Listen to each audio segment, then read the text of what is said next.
Hello students. आज हम लोग समांतर श्रेणी के कॉन्सेप्ट के बारे में विस्तृत रूप से अध्ययन करेंगे। जैसा कि हम पिछले वीडियो में द्विघात समीकरण को विस्तृत रूप से पढ़ चुके हैं, तो देखते हैं आज समांतर श्रेणी क्या होती है। समांतर श्रेणी को इंग्लिश में कहते हैं अर्थमेटिक प्रोग्रेशन। इसे संक्षेप में एपी भी कहते हैं। ठीक, तो इसकी पहले हम डेफिनेशन देखते हैं।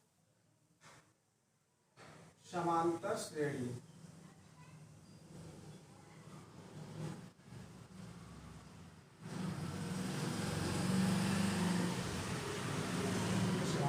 जिसे एपी से डिनोट करते हैं। ठीक है, इसकी परिभाषा लिखते हैं। समांतर श्रेणी होती क्या है, पहले ये देखते हैं। समांतर श्रेणी वह श्रेणी होती है जिसका प्रत्येक पद अपने पूर्ववर्ती पद में एक नियत संख्या जोड़ने से या घटाने से प्राप्त होता है। वही श्रेणी समांतर श्रेणी कहलाती है। और वह जो नियत संख्या हम जोड़ते या घटाते हैं, वह संख्या इस श्रेणी का सार्वधातुक कहलाता है, कॉमन डिफरेंस, जिसे डी से दर्शाते हैं। तो देखते हैं, इस तरह लिखेंगे। वह श्रेणी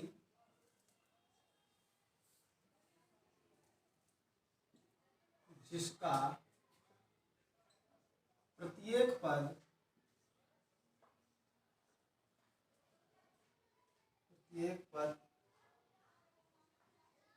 अपने पूर्व पद में एक नियत संख्या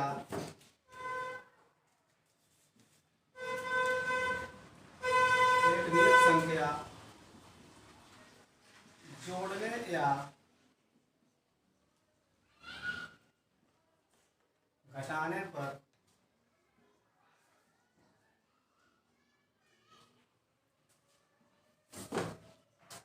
प्राप्त होता है।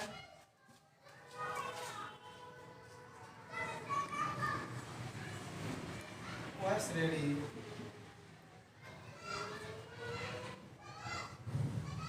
समांतर श्रेणी कहलाती है।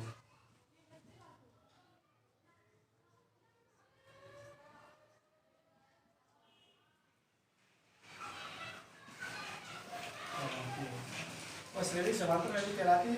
और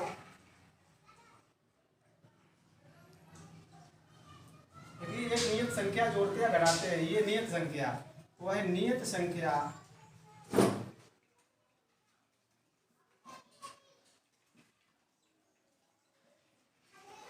उस श्रेणी का सार्वधातुक कहलाता है।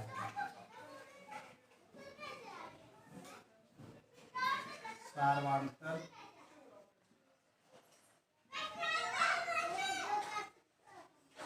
कहलाता है।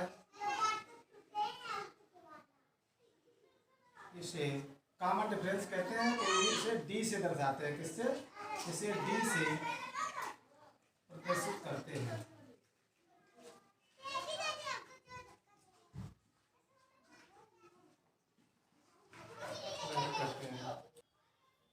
जैसे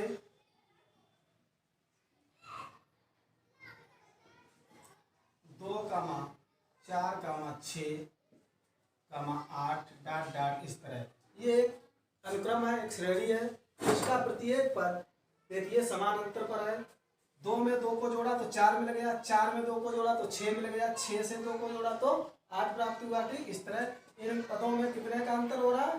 2 का। देखिए दूसरे पद से पहला पद घटाएंगे। जैसे 4 - 2 किया तो क्या आया? 2। इसी तरह 6 - 4 करेंगे तब भी आएगा 2।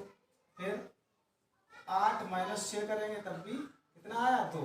अर्थात हम कह सकते हैं कि सभी पदों लगातार किन्हीं 2 पदों का अंतर समान है। कैसा है? समान है। इसमें अंतर 2 है, इसमें भी अंतर 2 है, इसमें भी अंतर 2 का है।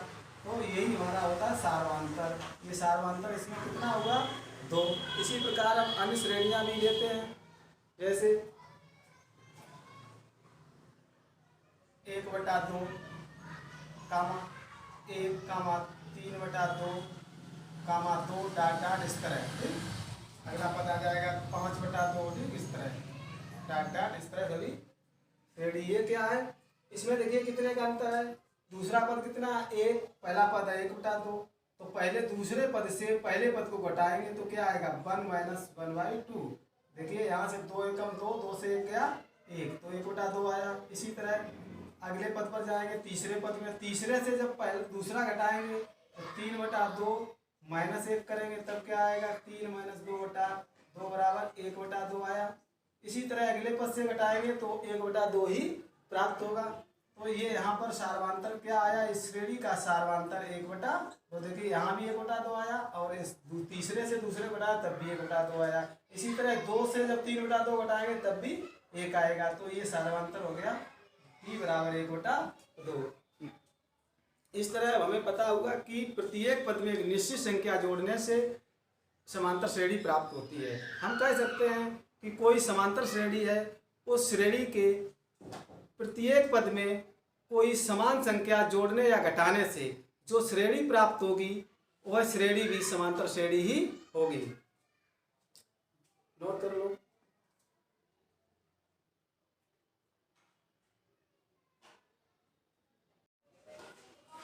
अब हम देखते हैं समांतर श्रेणी का व्यापक रूप।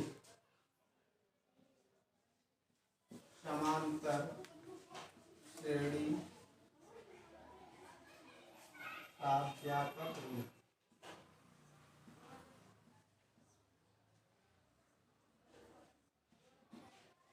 देखिए समांतर श्रेणी का व्यापक रूप होता है a comma a plus b comma a plus 2d comma a plus 3d comma dot dot इस तरह। ये हमारा समांतर श्रेणी का व्यापक रूप है। यहाँ आप देखते हैं कि पहला पद क्या है, प्रथम पद जिसे कहते हैं a है, दूसरा पद a प्लस d है, तीसरा पद a प्लस 2d है। अब यहाँ तीसरा पद है और तीसरे पद में कितने d है 2d। पहले पद में कोई d नहीं था, दूसरे पद में 1d, फिर 1d और बढ़ गया 3d हो गया, चौथे पद में 3d हो गया। तो देखिए हर पद में अपनी पदों की संख्या से एक कम d है, कितना है, एक कम d है।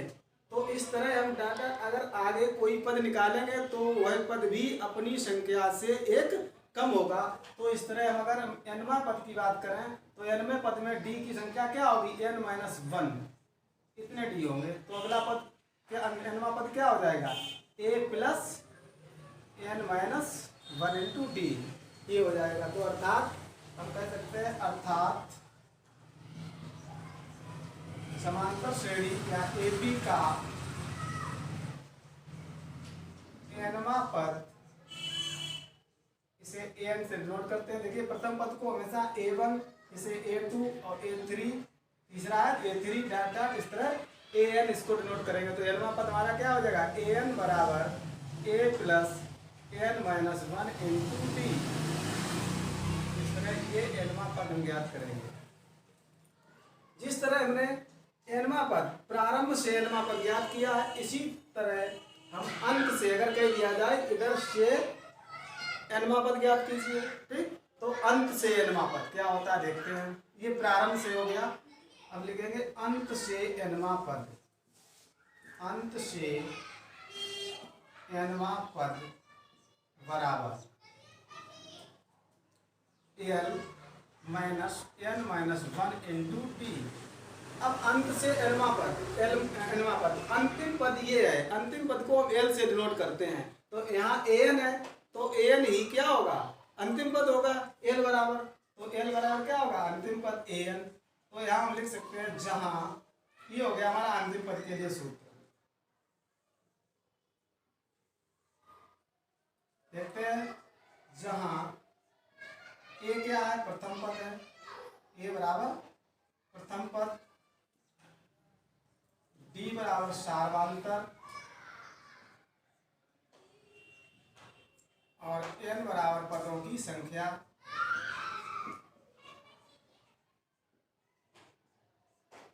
पदों की संख्या तथा l हमारा अंतिम पद है, क्या अंतिम पद है। इस प्रकार ये समांतर श्रेणी का प्रारंभ से nवां पद हो गया a plus n minus 1 into d, और ये अंत से एनवा पद हो गया n plus N minus one into d. ये पता है जहाँ ए क्या है, प्रथम पद है, और डी है सार्वधातुक तथा एन पदों की संख्या और एल अंतिम पद। अंतिम पद को एल कहते हैं। देख अब हम देखते हैं समांतर श्रेणी के एन पदों का योगफल। समांतर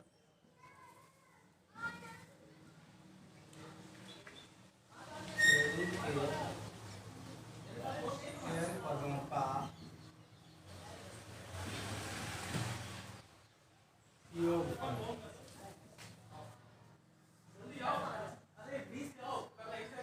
देखिए समांतर श्रेणी के एन पदों के योगफल को एस एन से प्रेजेंट करते हैं। तो यहाँ देखिए एस एन बराबर होगा N upon two into two ए plus N minus one into D. ठीक, ये हमारा हो गया जब समांतर श्रेणी दी गई हो तब। ठीक, अगर समांतर श्रेणी के प्रथम पद पता हो और अंतिम पद पता हो तब एस एन बराबर क्या होगा, n by two A plus l. इस तरह ये होगा।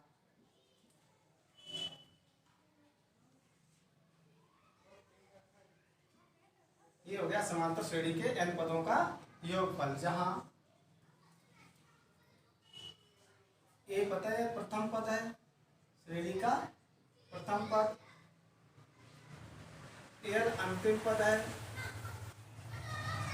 कामा एल अंतिम पद, और एन पदों की संख्या है। एन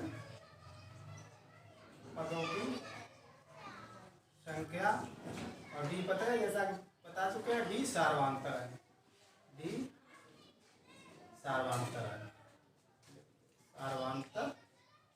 ठीक, इस तरह। तो इस तरह ये हो गया। अब हम देखते हैं नोट पॉइंट, जब समांतर श्रेणी का प्रथम पद और अंतिम पद पता हो, अर्थात आदि और किसी समांतर श्रेणी के आदि और अंत से समान दूरी पर स्थित पदों का योगफल ए प्लस एल होता है। ठीक, देखते हैं इस तरह, ये नोट पॉइंट में लिखते हैं, समांतर श्रेणी के आदि और अंत से समान दूरी पर स्थित पदों का योग ए प्लस एल होता है। ए प्लस एल होता है। समांतर श्रेणी के आदि और अंत से एन पदों का योगफल ए प्लस एल जब ही होगा जब ये पद अंत से समान दूरी पर हों और प्रारंभ से भी समान दूरी पर हों। अब हम लोग समांतर श्रेणी से संबंधित कुछ महत्वपूर्ण बिंदु देखते हैं। जैसे पहला बिंदु है, दो संख्याएं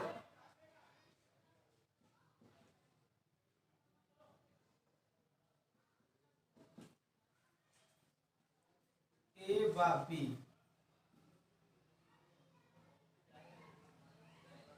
दी हो तो इनका समांतर माध्य क्या होगा, समांतर माध्य एम बराबर ए प्लस बी बाई टू ये होता है। अर्थात ये क्या है, दो संख्याएं दी गई, इनका औसत। ठीक, औसत भी कह सकते हैं। तो ये समांतर माध्य ए प्लस बी बाई टू है। इसी प्रकार अगला दूसरा बिंदु देखते हैं, जब तीन संख्याएं ए कामा बी कामा सी समांतर श्रेणी में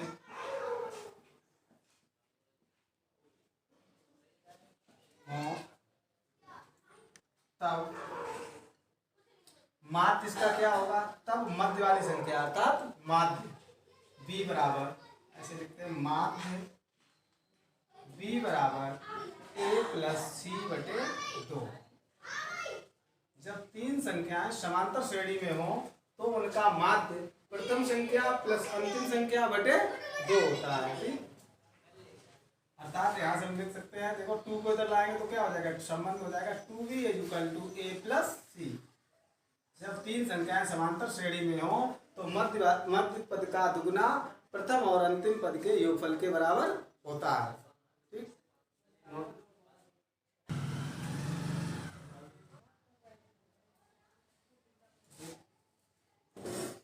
जब तीन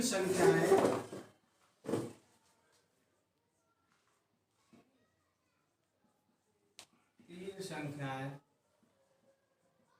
समांतर श्रेणी में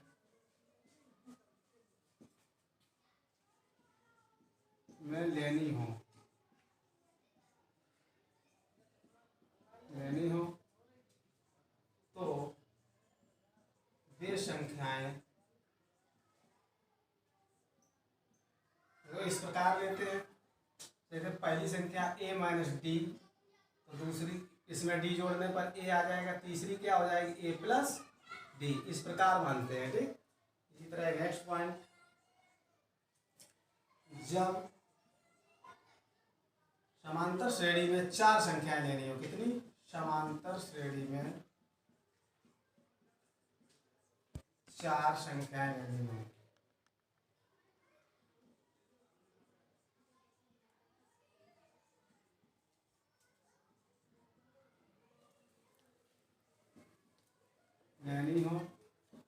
तो इस प्रकार लेते हैं। देखते हैं वे संख्याएं क्या होगी, a minus 3d comma a minus d comma a plus d comma a plus 3d। देखिए जब चार तो इस तरह होंगी a minus 3d, a minus d, a plus d और a प्लस 3d। जब भी हम चार संख्याएं मानते हैं तो इस तरह मानेंगे समांतर श्रेणी में। अगला जब समांतर श्रेणी में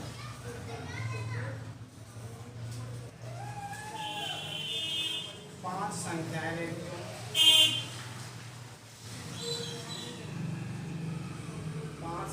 लेनी हो, तो वे संख्याएं क्या होंगी, a माइनस 2d,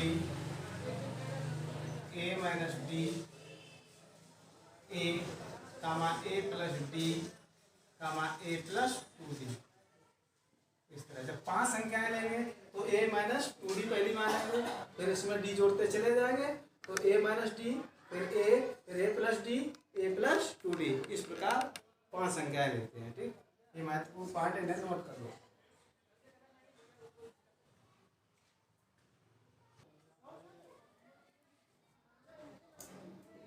अगली क्लास में हम लोग समांतर श्रेणी से संबंधित कुछ महत्वपूर्ण प्रश्न हल करेंगे। अगर आप लोगों को वीडियो हमारा ये अच्छा लगे तो ज़्यादा से ज़्यादा लाइक, शेयर और सब्सक्राइब करें।